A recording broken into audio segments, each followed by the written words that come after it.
marah, Nabi Musa pun jawab, sesungguhnya kamu ini adalah orang yang bodoh dan tak berakal. Sembahan mereka ini adalah sembahan yang batil lagi sesat, yang pasti akan dihancurkan oleh Allah. Patutkah aku nak carikan kamu Tuhan selain daripada Allah yang telah memberikan kurniaan kepada kamu, yang telah menyelamatkan kamu daripada kekejaman Firaun, melepaskan kamu daripada perhambaan Firaun, penindasannya, dan Allah telah melebihkan kamu daripada umat-umat yang lain. Ini memang permintaan yang tidak masuk akal. Macam mana kamu nak mencari Tuhan selain daripada Allah? Allah yang telah mengurniakan kamu nikmatnya yang sangat besar. Allah lah yang Maha Pencipta langit, segala apa yang ada di langit dan yang di bumi. Allah yang telah menenggelamkan Firaun. Bagaimana kamu meminta permintaan yang kufur lagi syirik ini? Itu permintaan yang tidak masuk akal oleh Bani Israel.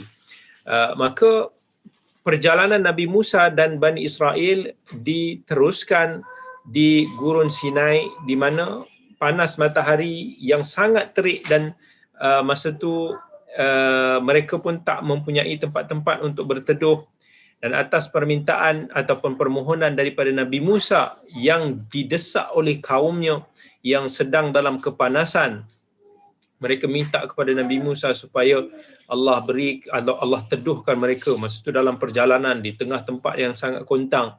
Maka Nabi Musa pun berdoa kepada Allah, dan Allah pun hantar awan yang tebal untuk nak mereka berteduh di bawah panas terik matahari. Dan masa tu ketika bekalan makanan dan minuman mereka pun dah berkurangan dan tidak mencukupi, Allah pun menurunkan hidangan yang bernama al-manna was-salwa. Manna ni kita taklah ketahui secara detail macam mana rupa dia, tapi dia sejenis makanan yang manis seperti madu. Dan salwa ni pula dia macam kita kata sejenis burung puyuh. Yang mana Allah kata, makanlah kamu daripada makanan-makanan yang baik yang kami telah turunkan kepada kamu.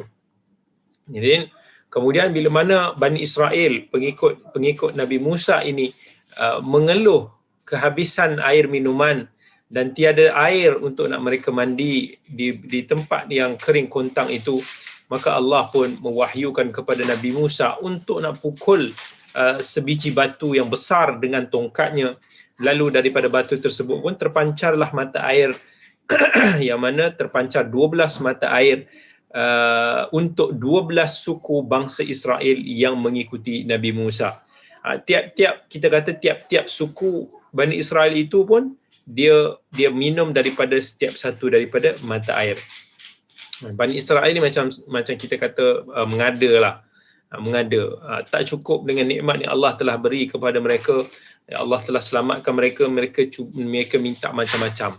Nak minta makanan pun nak minta yang sedap-sedap, yang lazat-lazat. Dia minta kepada Nabi Musa supaya doa pada Allah diturunkan kepada mereka tumbuh-tumbuhan aneka sayuran, kacang tanah yang memang yang seronok, yang mewah lah sikit. Dan Nabi Musa pun bila dengar permintaan daripada Bani Israel pun dia kata, nak tak kamu ni sesuatu yang rendah nilai ataupun harganya sebagai pengganti dari apa yang lebih baik yang telah Allah kurniakan kepada kamu.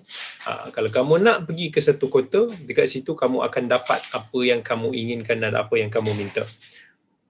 So tentang cerita ini Allah Azza wa Jalla ada firmankan dalam surah Al-Baqarah, وَجَاوَزْنَا بِبَنِي إِسْرَائِيلَ الْبَحْرَ فَأَتَوْا عَلَى قَوْمٍ يَعْكُفُونَ عَلَى أَصْنَامٍ لَهُمْ قَالُوا يَا مُوسَى اجْعَل لَّنَا إِلَٰهًا كَمَا لَهُمْ آلِهَةٌ قَالَ إِنَّكُمْ قَوْمٌ تَجْهَلُونَ.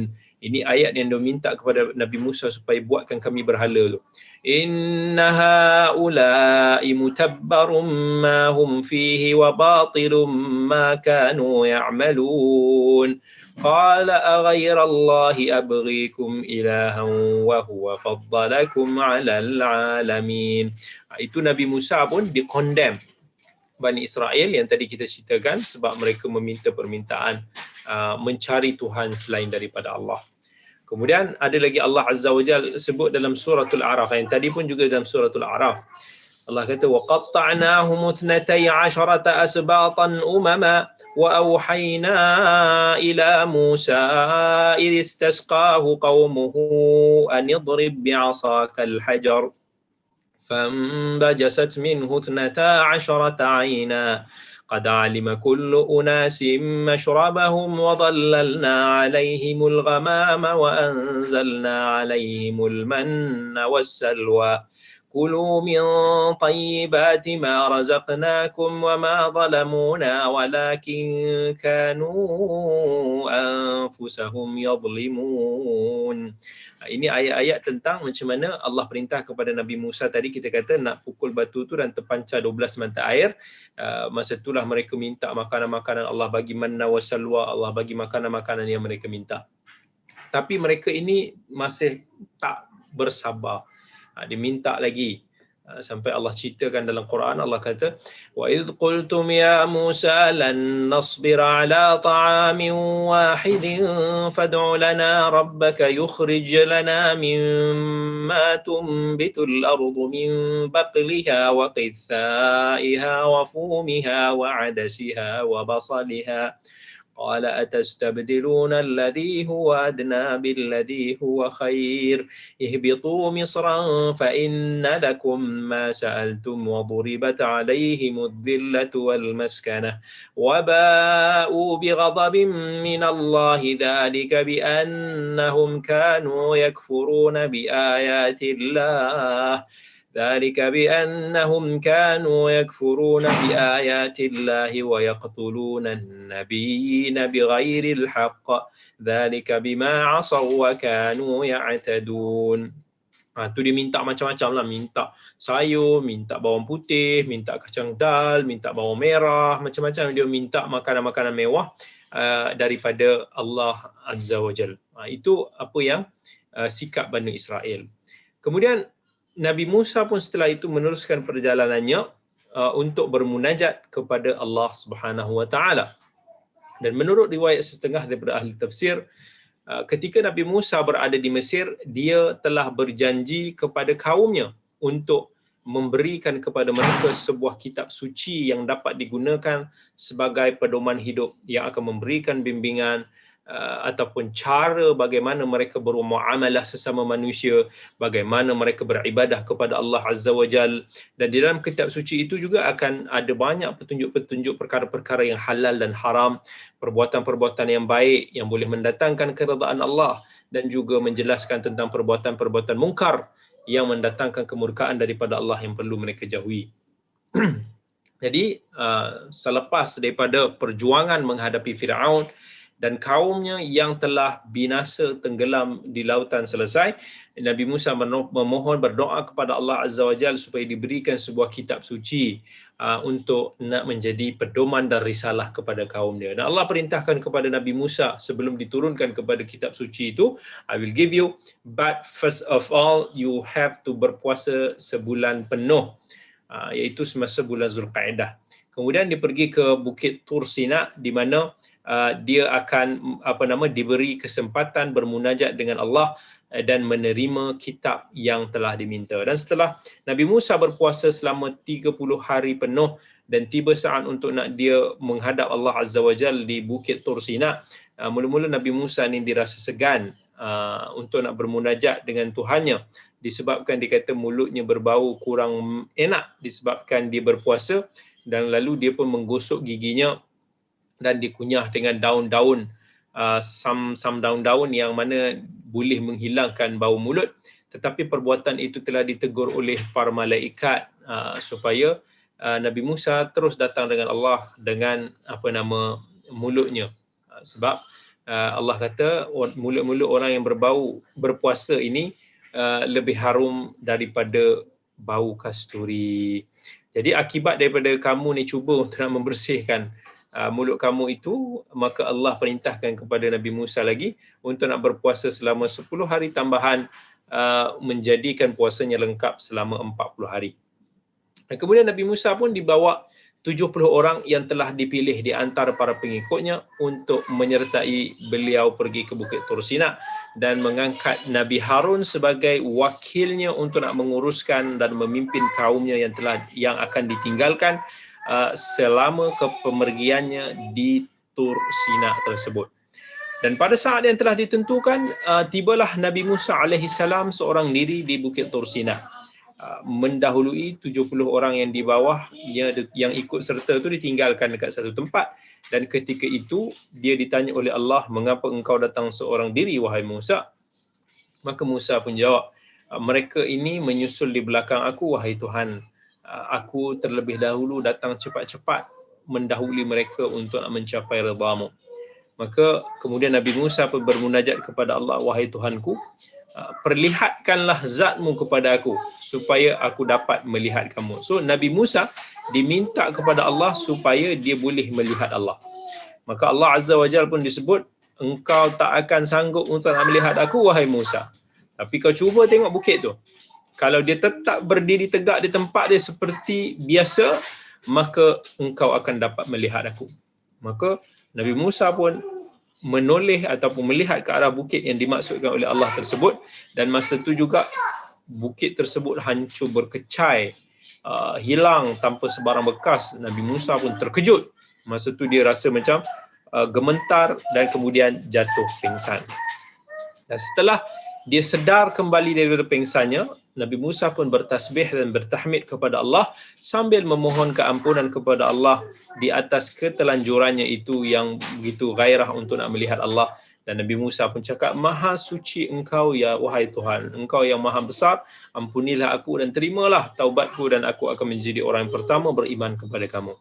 Dan ketika Nabi Musa bermunajat itu, Allah pun kurniakan kepada Nabi Musa sebuah kitab suci Taurat yang berupa kepingan-kepingan ataupun biji ataupun batu bata lah, dan kepingan kayu, yang mana sebahagian daripada ahli tafsir menyebut di dalamnya ada tertulis pelbagai perkara yang secara terperinci yang kita kata boleh jadi pedoman kepada Bani Israel ketika itu.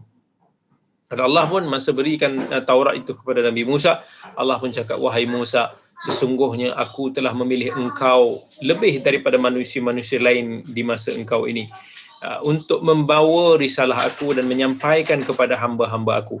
Aku telah berikan kepadamu keistimewaan supaya dapat bercakap-cakap langsung dengan aku. Maka bersyukurlah atas segala kurniaan aku ini kepadamu. Berpegang teguhlah kepada apa yang aku tuturkan kepadamu. Dan dalam kitab yang aku telah berikan kepadamu ini terhimpunnya segala ataupun bentuk bimbingan dan pengajaran yang akan membawa Bani Israel itu ke jalan yang benar, ke jalan yang akan membawa kebahagiaan di dunia dan di akhirat buat mereka. Perintahkan kaum Bani Israel agar mematuhi perintah-perintah aku. Jika mereka tidak ingin, aku akan tempatkan mereka di dalam tempat orang-orang yang fasik. Dan kalau kita nak baca tentang kisah munajatnya Nabi Musa ini, kita boleh membaca surah Taha, ada juga dalam suratul A'raf, yang antaranya Allah menyebut dalam surah Taha, وَمَا أَعْجَلَكَ عَنْ قَوْمِكَ يَا مُوسَى قَالَ هُمْ أُولَئِكَ عَلَى أَثَرِي وَعَجِلْتُ إِلَيْكَ رَبِّ لِتَرْضَى. Kenapa engkau datang lebih cepat daripada kaummu wahai Musa? Nabi Musa pun jawab, itu mereka sedang mengikuti aku dan aku segera datang kepadamu ya Tuhan supaya aku redha. Yang kisah tentang Allah suruh Nabi Musa berpuasa 30 hari tambah lagi 10 hari, kemudian minta kepada adiknya Harun untuk nak gantikan dia. Kemudian kisah tentang Nabi Musa bercakap-cakap dengan Allah, meminta kepada Allah supaya diperlihatkan, itu juga Allah ada sebut. Allah kata, wa wa'adna Musa 30 lailah wa atmamnaha bi'ashrin fatamma miqatu rabbih 40 lailah wa qala Musa li akhihi Harun akhlifni fi qaumi waslih wa la tattabi' sabilal mufsidin. ولما جاء موسى لميقاتنا وكلمه ربه قال رب أرني أنظر إليك. Diminta Allah supaya aku dapat lihat قال لن تراني ولكن انظر إلى الجبل فإن استقر مكانه فسوف تراني فلما تجلى ربه للجبل جعله دكا وخر موسى صعقا فلما أفاق قال سبحانك تبت إليك وأنا أول المؤمنين. Itu masa Allah suruh dia melihat kepada bukit tersebut. Kemudian bukit itu pun hancur berkecai. قال يا موسى إني اصطفيتك على الناس برسالاتي وبكلامي فخذ ما آتيتك وكن من الشاكرين وكتبنا له في الألواح ومن كل شيء موعظة وتفصيلا لكل شيء فخذها بقوة وَأْمُرْ قَوْمَكَ يَأْخُذُوا بِأَحْسَنِهَا سَأُرِيكُمْ دَارَ الْفَاسِقِينَ. Allah minta kepada Nabi Musa, bila mana nak ambil kitab Taurat ini, dia kata khudha biquwwah, ambillah dengan kuat.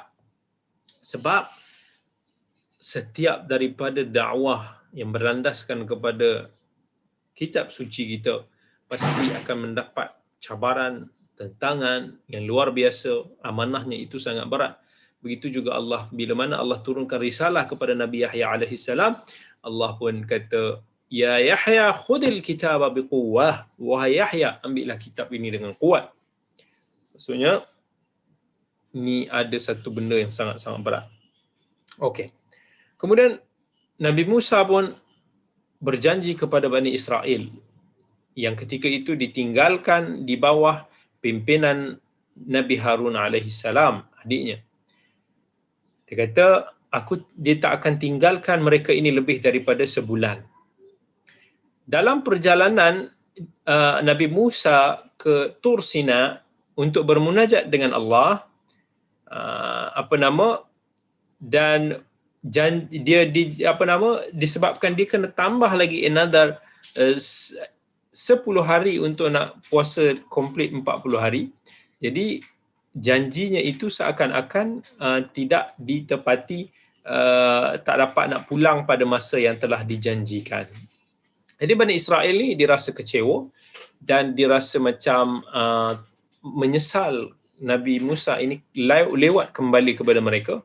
Mereka pun merungut dan mereka macam menyalahkan Nabi Musa yang meninggalkan mereka dalam keadaan yang tak menentu.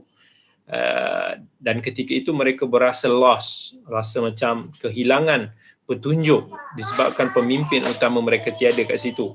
Jadi dalam keadaan Bani Israel ni rasa tak puas hati, dalam keadaan yang bingung, maka kesempatan itu digunakan oleh seorang munafik bernama Samiri yang telah berhasil menyusup di tengah-tengah mereka sebagai kesempatan yang baik untuk nak menyebarkan bibit-bibit syirik dan juga merosakkan akidah para pengikut Nabi Musa yang masih lagi baru sahaja menerima agama tauhid. Jadi Samiri ini pun dia menghasut kaum dia yang masa tu macam terkapai-kapai mencari Tuhan mereka, dan ketika itu Samiri pun dicadangkan supaya kita buat satu berhala sebagai ganti untuk nak kita menyembah Tuhan kita. Dan Samiri ini dia pun dirasa macam hasutan ini akan dapat menggoyahkanlah akidah pengikut-pengikut Nabi Musa. So dia orang pun buatlah satu patung, iaitu patung berbentuk lembu yang dibuat daripada emas, yang dikumpulkan daripada perhiasan-perhiasan wanita-wanita yang follow. So dengan kepandaian teknik mereka untuk nak membuat patung tersebut, patung itu bila mana ada laluan angin, dia boleh macam seolah-olah ada bunyi keluar. Dia ada buatlah cara dia, angin tu keluar masuk je daripada lubang tu. So seolah-olah keluar daripada patung lembu itu bunyi. Macam something yang istimewa, something yang special.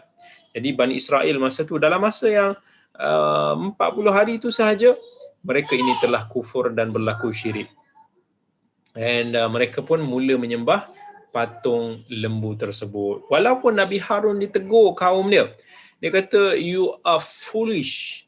Macam mana kamu ni menyembah sebuah patung yang tak dapat bercakap-cakap dengan kamu, yang tak dapat nak menunjukkan kamu jalan yang benar, kamu telah menzalimi diri kamu sendiri ketika kamu menyembah selain daripada Allah. Dan teguran Nabi Harun itu telah dijawab oleh Bani Israel yang telah termakan dengan hasutan Samiri. Kata mereka, kami akan tetap berpegang kepada anak lembu ini sampailah Tuhan sembahan kami ataupun sampailah Nabi Musa kembali kepada kami. Dan Nabi Harun dia tak sekuat Nabi Musa, dan dia tak dapat untuk nak menghadapi kaumnya yang telah kembali murtad itu, yang telah kembali kufur dan syirik itu dalam masa yang singkat sahaja. And kemungkinan dia pun khawatir tentang nyawanya, dia khawatir dengan keadaan yang mungkin akan bertambah sulit. Jadi dia hanya menanti kemudiannya Nabi Musa kembali daripada Tur Sina untuk nak memberikan nasihat kepada kaumnya. Dan setelah daripada Nabi Musa selesai bermunajat dan kembali kepada kaumnya, dan kata apa, melihat kepada apa yang berlaku pada kaumnya itu, Nabi Musa pun jadi sangat marah dan menjadi sangat sedih bila mana tengok kaumnya sedang berpesta untuk nak menyembah lembu tu, mengelilingi lembu tersebut, menyembah, memuja-muja dia.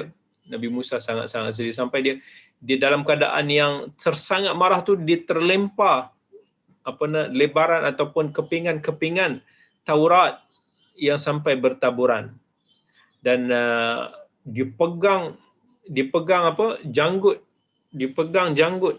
adik dia Harun, ditarik, dia marah, dia kata, apa yang kau buat sampai engkau melihat sahaja kesesatan yang dilakukan oleh Bani Israel, hasutan Samiri, kau tak ikut perintah aku ke?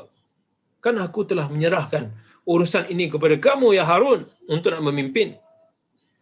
Kau tak boleh nak lawan ke? Tak boleh nak padam ke hasutan Samiri ini?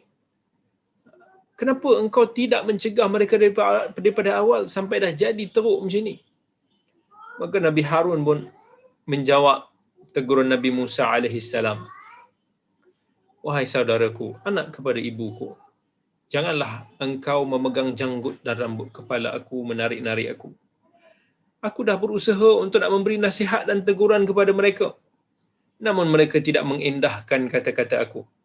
Mereka menganggap aku ini seorang yang lemah dan mengancam untuk nak membunuh aku. Aku khawatir kalau aku bertindak keras, maka akan semakin berpecah dan berlaku permusuhan sesama kita, yang akan pasti menjadikan engkau ini lebih marah dan sedih. Lepaskanlah aku, dan janganlah membuatkan musuh-musuh engkau itu bergembira melihat perlakuan engkau terhadap diriku. Janganlah engkau samakan diri aku dengan orang-orang yang zalim itu. Dan setelah perasaan resah, gelisah, marah, sedih Nabi Musa itu agak surut, maka Nabi Musa pun kata kepada Samiri, si munafik yang menjadi punca dan kekacauan kesesatan itu, wahai Samiri, apakah yang mendorong engkau menghasut dan menyesatkan kaumku sampai mereka kembali menjadi murtad, menyembah patung yang engkau telah buat daripada emas itu? Samiri menjawab, aku telah melihat sesuatu yang mereka tak mampu untuk nak lihat. Aku melihat kuda malaikat Jibril. Aku mengambil segenggam tanah bekas jejak tapak kakinya itu. Kemudian aku lemparkan ke dalam emas yang mencair di atas api. Maka terjadilah patung anak lembu yang dapat bersuara ini, mengeluarkan sebagaimana suara anak lembu yang biasa. Demikianlah hawa nafsuku itu menyuruh ataupun menghasut aku untuk nak melakukan itu. Maka Nabi Musa pun kata kepada Samiri, pergilah engkau dan jauhilah engkau daripada manusia, sebab kerana perbuatan itu maka kaummu ini telah menjadi sesat. Dan kemudian dia kata, sebab kerana perbuatan engkau itu harus dijauhi. Jika disentuh ataupun menyentuh seseorang, dia akan menderita sakit demam panas. Ini adalah ganjaranmu di dunia, sedangkan di akhirat kamu akan mendapat neraka. Dan Tuhan yang engkau buat dan sembah ini kami akan bakar dan campaknya ke dalam laut. Kemudian Nabi Musa pun berpaling kepada kaum dia. Wahai kaumku, Alangkah buruknya perbuatan yang kamu telah lakukan setelah pemergian aku. Apakah kamu hendak mendahului janji Tuhan kamu? Bukankah Tuhan kamu telah menjanjikan kepada kamu janji yang baik berupa kitab suci?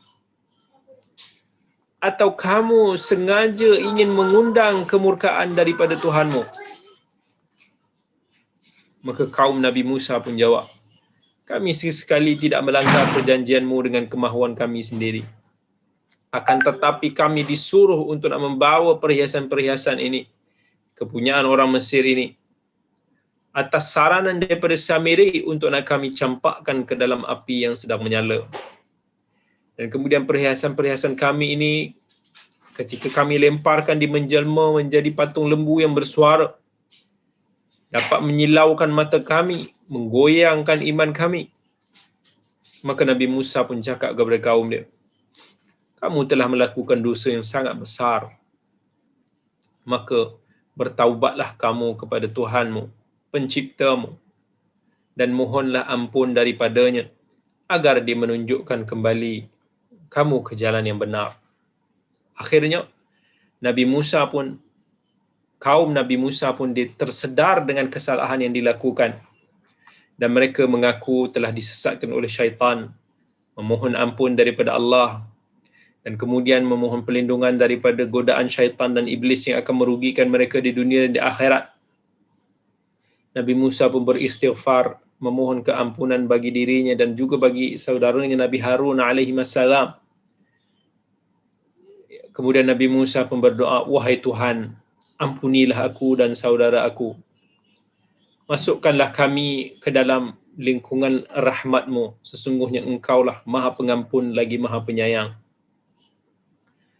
Dan setelah suasana yang tegang antara Nabi Musa, Nabi Harun dan juga kaumnya beransur tenang, kepingan-kepingan Taurat yang bertaburan itu dihimpun kembali, disusun kembali sebagaimana asal, dan Allah perintahkan kepada Nabi Musa untuk membawa sekelompok daripada kaumnya menghadap untuk meminta ampun atas dosa mereka menyembah patung lembu tersebut.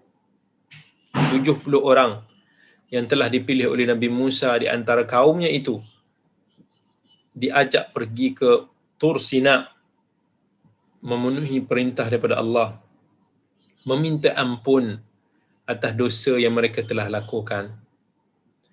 Dan mereka diperintahkan untuk berpuasa, mensucikan diri pakaian mereka pada waktu yang telah ditentukan itu.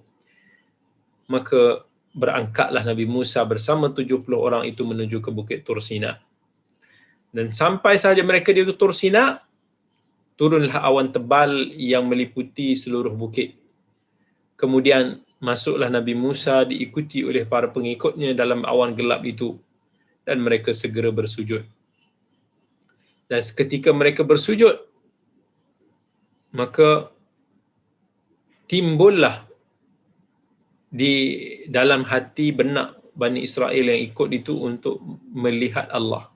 Mereka nak minta supaya dapat melihat Allah. Dan setelah Nabi Musa selesai bercakap dengan Allah, mereka pun berkata, kami tidak akan beriman kepada kamu sampai kami dapat melihat sendiri Tuhan kami dengan mata kepala kami sendiri. Itu sikap Bani Israel. Dan sebagai jawapan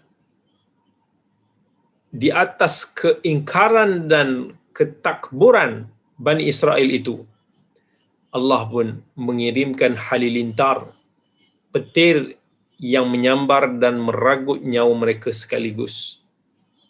Nabi Musa berasa sedih melihat nasib yang menimpa kelompok yang dibawanya itu untuk bertaubat pada asal.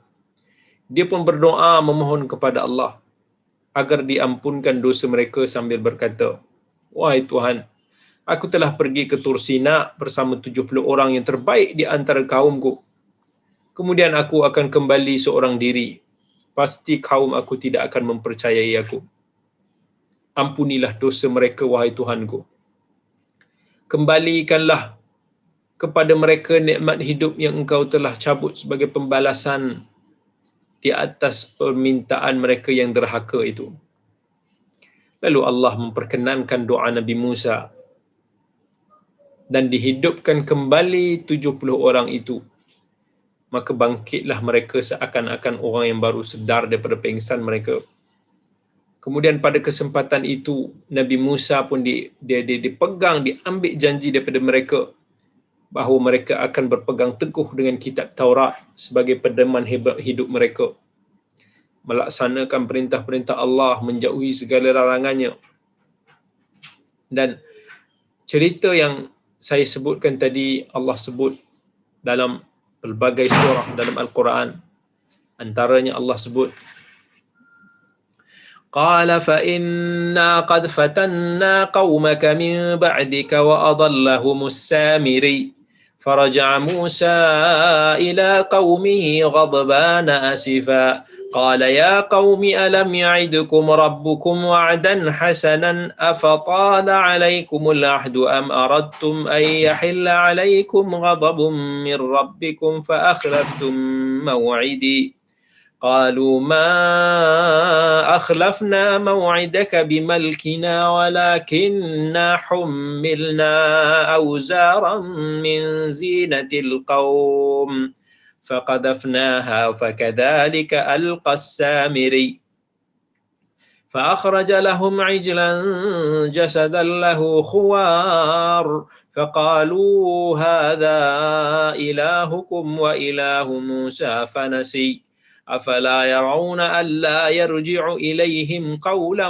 ولا يملك لهم ضرا ولا نفعا ولقد قال لهم هارون من قبل يا قوم إنما فتنتم به وإن ربكم الرحمن فاتبعوني وأطيعوا أمري قالوا لن نبرح عليه عاكفين حتى يرجع إلينا موسى قال يا هارون ما منعك إذ رأيتهم ضلوا ألا تتبعني أفعصيت أمري قال يا ابن أم لا تأخذ بلحيتي ولا برأسي إني خشيت أن تقول فرقت بين بني إسرائيل ولم ترقب قولي قال فما خطبك يا سامري قال بصرت بما لم يبصروا به فقبضت قبضة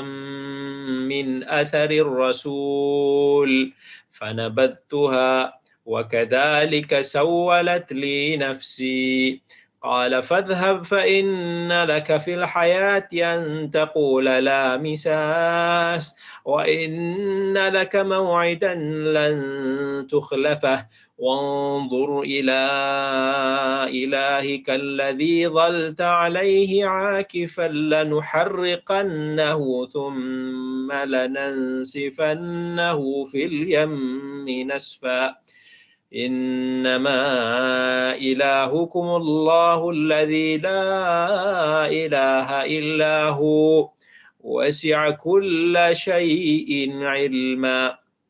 Itu antara kisah yang Allah ceritakan dalam surah Taha. Dan kemudian Allah ceritakan lagi dalam suratul A'raf, walamma suqita fi aydihim wa ra'aw annahum qad dhallu qalu la illam yarhamna rabbuna wa yaghfir lana lanakunanna minal khasirin.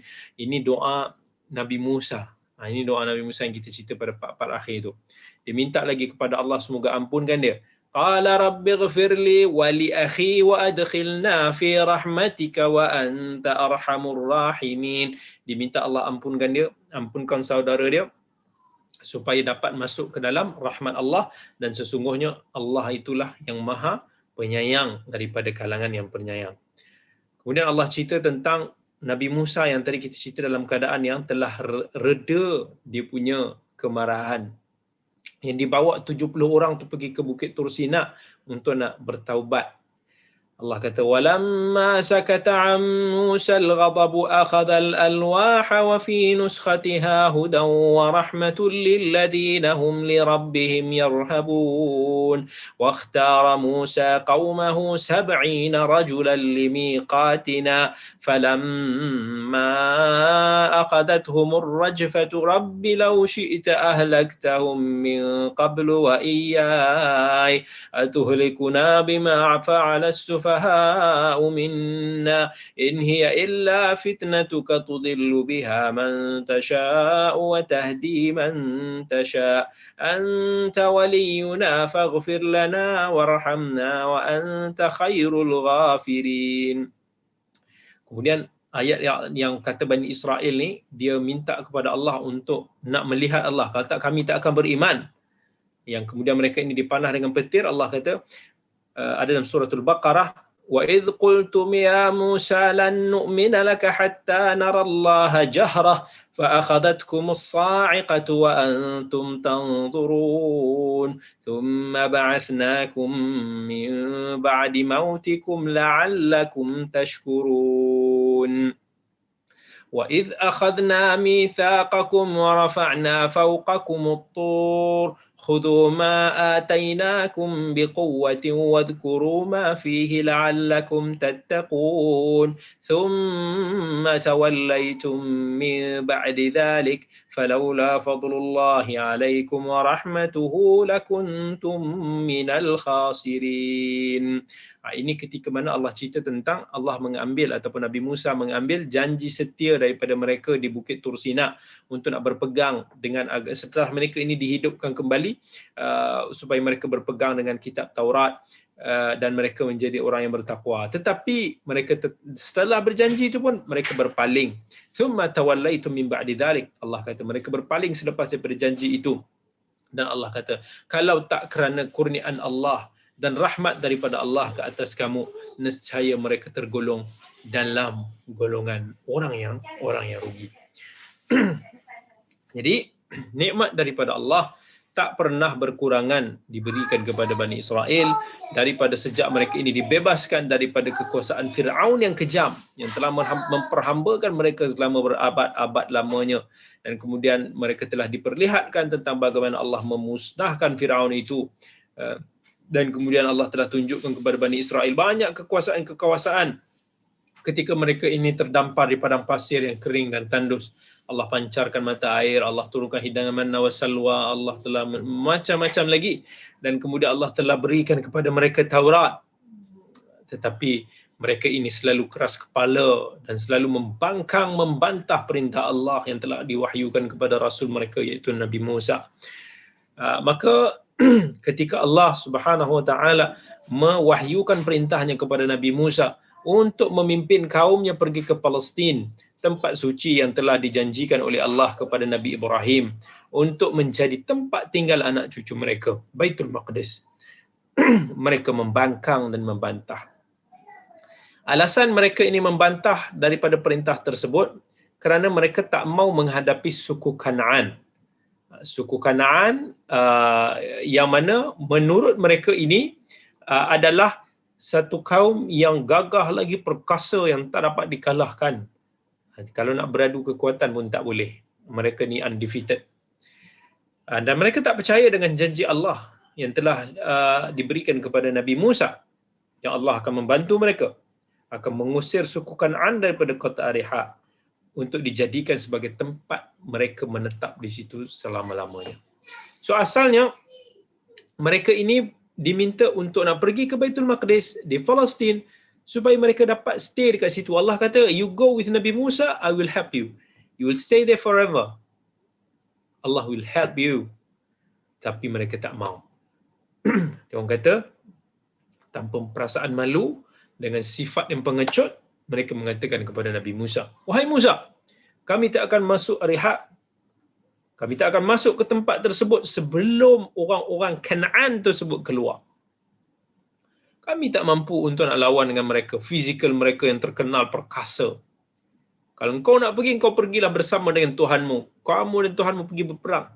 Usir dulu suku Kanaan tu dan tinggalkan kami kat sini menanti hasil perjuangan kamu. Ui, jahat sungguh. Pengecut sungguh.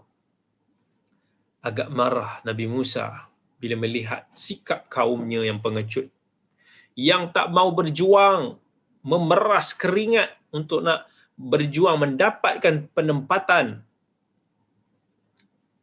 Mereka ni dah keluar daripada Mesir, tak tahu, tak ada hala tuju, dan ketika Allah memberikan sinar supaya mereka ini boleh menduduki Baitul Maqdis di Palestin, dia orang pula buat perangai macam tu. Jadi akhirnya, dan yang lebih menyedihkan hati Nabi Musa, mereka ini mengejek pula. Dan mereka bantah. Boleh kata perli supaya kau pergi je bersama dengan Tuhan kamu. Sampailah Nabi Musa pun tak berdaya lagi untuk nak menasihati kaumnya dan berdoa, wahai Tuhanku, aku ni tidak memiliki, tak mampu menguasai mereka ini selain daripada diri aku sendiri dan juga saudaraku Harun. I just only have myself and my brother Harun. Aku dah tak tahan dengan mereka ni. Pisahkanlah kami daripada orang-orang yang fasik. Mereka ini orang-orang yang mengingkari nikmat dan kurniaan kamu. Maka sebagai hukuman bagi Bani Israel yang telah menolak perintah Allah memasuki Palestin, Allah mengharamkan negeri itu ke atas mereka selama 40 tahun. Dan selama itu mereka akan berkeliaran, berlegar-legar, mengembara, tak tahu, tak ada arah tuju. Allah buatkan mereka ini tak nampak jalan keluar daripada situ. Dan mereka ini hidup dalam kebingungan sampailah mereka ini mati dan menyusul generasi baru yang akan mewarisi negeri itu sebagaimana yang telah diamanahkan oleh Allah kepada Nabi Ibrahim. Jadi kalau kita nak tengok cerita itu, Allah ada cerita apa yang saya cerita ni, Allah ada sebut dalam suratul Maidah.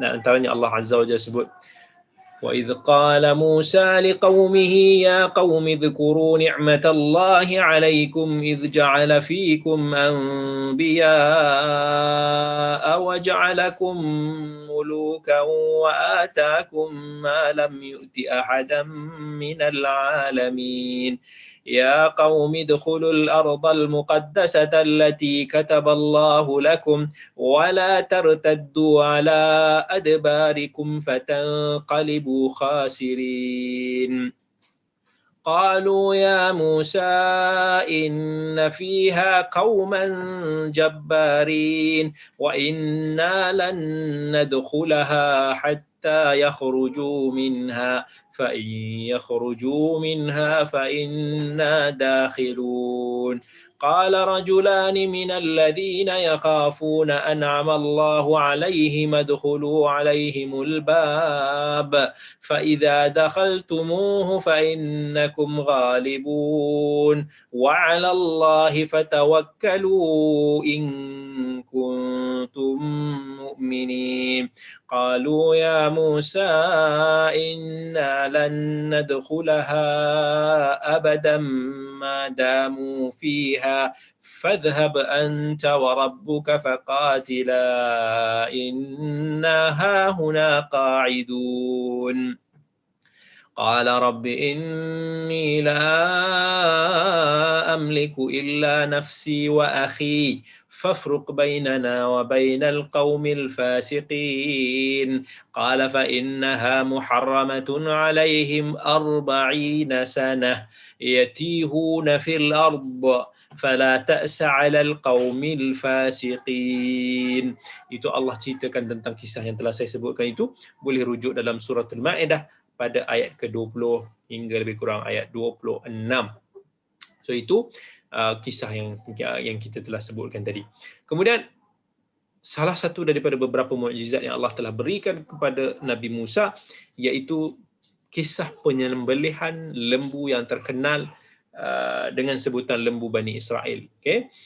Ceritanya macam ni. Cerita ni ada dalam suratul Baqarah. Baqarah tu persis cerita lembu ni lah. Baqarah lembu betina ni kan. Ada dikisahkan ada seorang anak lelaki putera tunggal. Dia memang kaya raya. Dia dapat harta warisan daripada keluarga ataupun ayah yang dah mati. Dan dia adalah waris tunggal. Dan saudara-saudara sepupu daripada pewaris tunggal itu, ini cerita-cerita ni ada dalam Israiliyat lah. dia pun nak cuba conquer harta-harta itu. And menurut hukum pada waktu itu, mereka ini tidak mendapat hak daripada peninggalan bapa saudara. Jadi apa yang mereka buat, maksudnya mereka ini boleh mendapat hak tetapi jika tak ada waris. Jadi mereka pun plan untuk nak bunuh waris, sepupu sepapak ni. Jadi bila dia dah mati, nanti hak pewarisan itu akan jatuh ke tangan mereka. Jadi mereka pun laksanakan komplot ataupun konspirasi untuk nak membunuh pewaris tunggal yang sah tersebut. Kemudian datanglah mereka kepada Nabi Musa. Dia pun kata, kami telah mendapati sepupu kami ini telah dibunuh oleh seorang yang kami tak tahu, dan kemudian orang tu dah larikan diri, dah sembunyikan diri. Dia orang yang bunuh, tapi dia orang report pada Nabi Musa.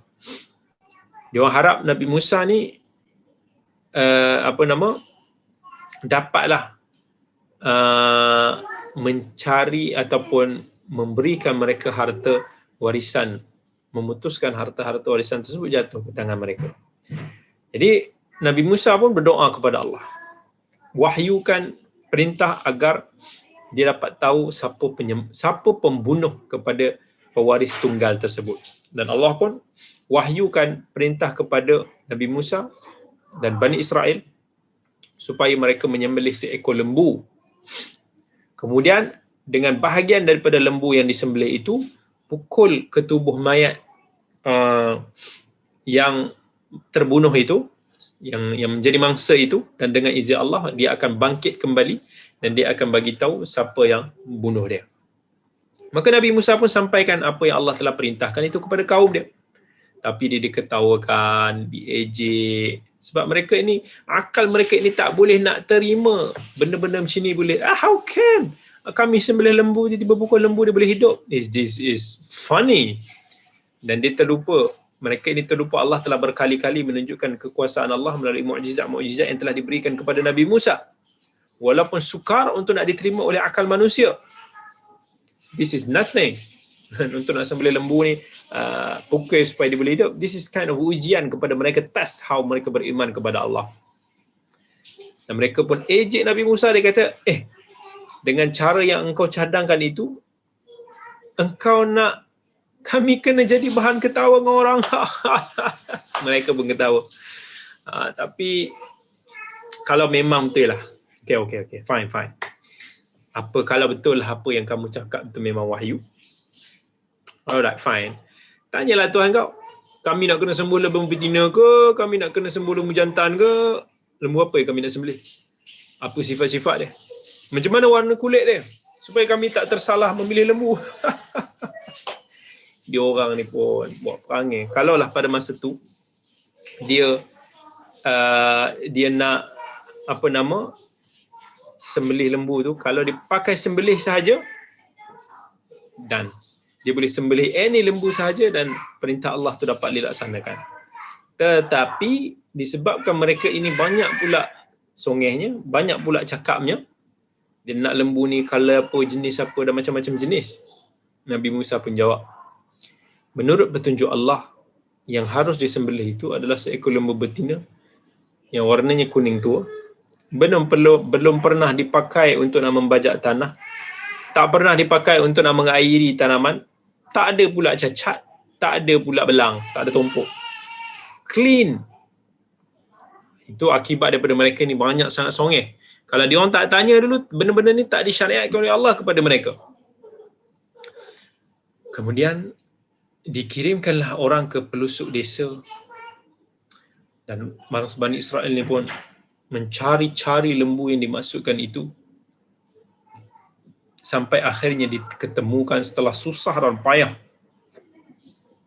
Ada seorang anak yatim piatu yang memiliki lembu yang bercirikan seperti apa yang telah disebutkan itu, yang mana lembu itu sebagai satu-satunya sumber nafkah kehidupannya. Sebab anak yatim ni, ayah dia adalah seorang yang fakir miskin, yang saleh, ahli ibadah, yang tekun.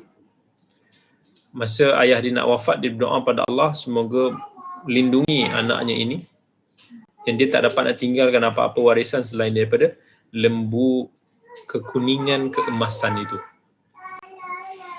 Dan hasil daripada doa daripada ayahnya itu, orang kampung ni memang belilah. Yang dibeli, disanggup beli juga lembu tu dengan harga berlipat kali ganda. Sebab itu apa syarat-syarat untuk nak menghidupkan mangsa yang telah terbunuh itu. Dan setelah disembelih lembu yang dibeli daripada anak yatim itu, diambil sebahagian daripada bahagian setengah kata lidah yang diambil daripada lembu tersebut dan dipukulkan ke tubuh mayat yang menjadi mangsa bunuh itu. Dan mukjizat daripada Allah, lelaki itu pun hidup semula. Dia bangun, dia pun cakap kat Nabi Musa, dan orang-orang yang berada di situ bagaimana dia telah dibunuh oleh saudara-saudara sepupunya sendiri. So ini antara mukjizat Allah yang beberapa kali telah diperlihatkan kepada Bani Israel yang keras kepala dan keras hati itu. Yang tak habis-habis duk bongkak, duk bangkang, yang tak habis-habis duk kufur, duk syirik. Allah cerita tentang kisah ni, kita tengok sebelum pertengahan juz 1 dalam surah Al-Baqarah ayat 67, Allah cerita. وَإِذْ قَالَ مُوسَى لِقَوْمِهِ إِنَّ اللَّهَ يَأْمُرُكُمْ أَن تَذْبَحُوا بَقَرَةً قَالُوا أَتَتَّخِذُنَا حُزُوًا قَالَ أَعُوذُ بِاللَّهِ أَن نَّكُونَ مِنَ الْجَاهِلِينَ قَالُوا ادْعُ لَنَا رَبَّكَ يُبَيِّن لَّنَا مَا هِيَ قال إنه يقول إنها بقرة لا فارض ولا بكر عوان بين ذلك فافعلوا ما تؤمرون قالوا ادع لنا ربك يبين لنا ما لونها قال إنه يقول إنها بقرة صفراء فاقع لونها تسر الناظرين قالوا ادع لنا ربك يبين لنا ما هي إن البقرة تشابه علينا وإنا إن شاء الله لمهتدون قال إنه يقول إنها بقرة لا ذلول تثير الأرض ولا تسقي الحرث مسلمة لا شية فيها قالوا الآن جئت بالحق فذبحوها وما كادوا يفعلون. Itu yang bila mana Allah kata sembelih lembu, dia kata kau nak memperolokkan kami ke? Nabi Musa pun kata a'udzubillah, aku ni daripada orang yang jahil. Dia pun minta bagi tahu kat kami apa dia, lembu jenis apa. Barulah Allah kata ni bukan lembu yang bukan yang tidak terlampau tua, yang tidak terlampau muda, pertengahanlah umur dia. Buat, tanya balik, tanya kepada Tuhan kamu apa warna dia. Allah pun jawab, itulah warna kekuningan keemasan yang menyilaukan mata kita. Tanya lagi, lembu kamu ni apa jenis dia? Agak confused sikit ciri-ciri ni. Barulah kemudian Allah kata lagi, ini lembu-lembu yang tak pernah membajak, yang tak pernah mengairi tanaman. Hampir-hampir sahaja mereka ini tidak menyembelih mengikuti apa yang telah Allah perintahkan. وَإِذْ قَتَلْتُمْ نَفْسًا فَادَّارَأْتُمْ فِيهَا وَاللَّهُ مُخْرِجٌ مَا كُنْتُمْ تَكْتُمُونَ فَقُلْنَا اضْرِبُوهُ بِبَعْضِهَا كَذَلِكَ يُحْيِي اللَّهُ الْمَوْتَى وَيُرِيكُمْ آيَاتِهِ لَعَلَّكُمْ تَعْقِلُونَ. Baik. Jadi itulah kisah daripada sebahagian daripada kisah Nabi Musa alaihi salam pada hari ini yang telah kita kongsikan bersama dengan sahabat-sahabat semua yang dirahmati oleh Allah sekalian. Dan insya-Allah pada siri yang akan datang kita akan sambung lagi kisah tentang Nabi Musa, yang mana kisah Nabi Musa ini kita akan sambung tentang perjalanannya bersama dengan Nabi Khidir alaihi salam dan bagaimana isu-isu yang berkaitan dengan kehidupan Nabi Khidir alaihi salam. Allah yubarik fik. Ada yang bertanya apa signifikan Bukit Tur Sina bila mana Nabi Musa membawa 70 orang ini pergi ke sana. Tak ada apa yang signifikan. Itu satu apa yang Allah telah perintahkan kepada Nabi Musa untuk diturunkan wahyu.